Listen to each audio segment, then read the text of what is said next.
Good afternoon, everybody. My name's Richard Mortimer.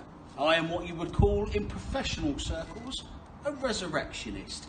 Other less scrupulous types, such as politicians and police officers, would call me a grave robber, or even a body snatcher, which is woefully unfair. I'm not snatching anything, that implies they're moving. Now, what we used to do, my trade, as it were, facilitates medicine and scientific forethinking.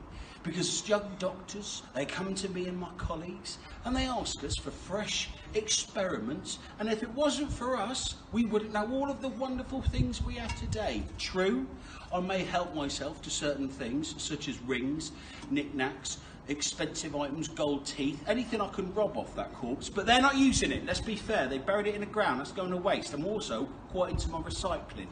So anyway, that is mostly what we used to do. Yeah, we used to fight the law. It's not really illegal to take a body. It was the stealing they had more of a problem with, and the church didn't like us leaving the ground all messed up, as it were. So I always make sure I got myself a nice clean shovel.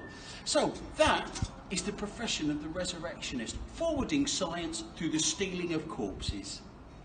So the thing that you've got to remember about body snatching, right, is stealing the bodies, completely fine. The authorities, they turn a blind eye to it. They'll only give you a fine if you've been caught stealing bodies.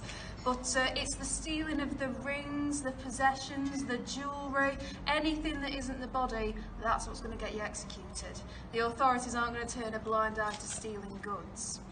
Now, one thing that you do have to bear in mind, being a resurrectionist as well, is mob justice. Here in Nottingham, when they discovered that we'd stolen about 30 bodies from underneath their noses over a couple of months, mob went wild. They ended up chasing the gravedigger out of town because they thought that he was involved in it, poor old Giles.